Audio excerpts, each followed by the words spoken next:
Aujourd'hui, je porte le kimono parce que j'interviewe Julien Taurine, qui est donc un judoka de Frontignan, qui a eu l'honneur de participer aux Jeux paralympiques de Pékin dernièrement et surtout de ramener une médaille de bronze. Alors Julien, depuis combien de temps pratiquez-vous le judo?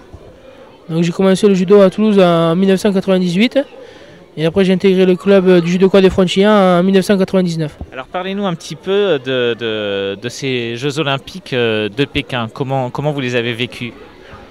Déjà on a vécu une magnifique cérémonie d'ouverture et puis après on a eu la chance de combattre pas dans le dojo où les valides ont combattu parce que c'était trop grand, mais on a combattu dans la salle des travailleurs où il y a eu la boxe. Donc c'était une salle où il y a une petite arène de 5000 places qui était pleine tous les jours, pendant 3 jours pour le judo. J'ai commencé par un Allemand en 8e de finale, contre qui j'ai gagné. Après j'ai pris mon redoutable adversaire Azerbaïdjan en quart de finale, contre qui j'ai perdu, pour la 5e fois. Et après, en finale de repêchage, j'ai pris l'Espagnol. Et pour la médaille de bronze, j'ai pris le Hongrois. Et ce combat justement contre le Hongrois qui vous a permis d'avoir donc la médaille de bronze dans les plus de 100 kilos, je crois. Comment vous l'avez vécu? Ça a été dur? Comment vous avez vécu la victoire?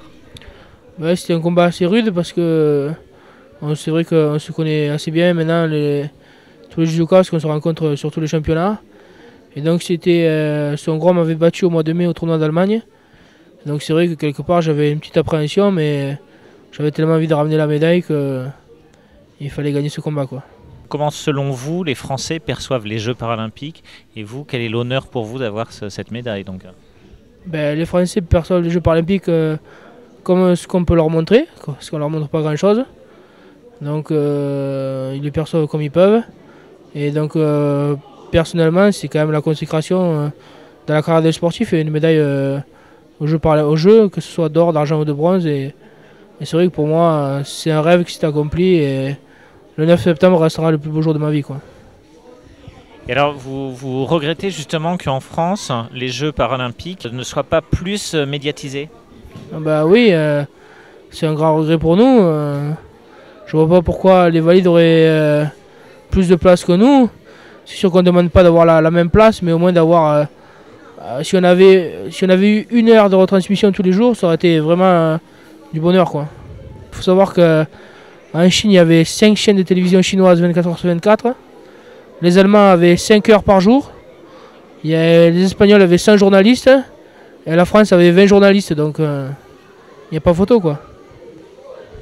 Alors parlez-nous maintenant un petit peu de votre handicap par rapport au judo. Est-ce que vous avez appris avec d'autres personnes malvoyantes? Est-ce que vous avez appris avec des personnes voyantes? Non, donc comme vous pouvez le voir, je suis dans un club totalement valide.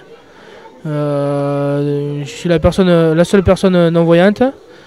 Et donc au début, on a eu un peu de réticence par rapport à ce que le club ne connaissait pas du tout le monde des non-voyants.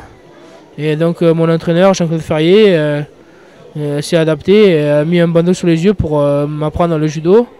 Et voilà, au jour d'aujourd'hui, on est arrivés tous les deux jusque-là. Vous êtes salarié de la ville de Frontignan. Je présume que vous avez été reçu avec les honneurs par le maire et le conseil municipal.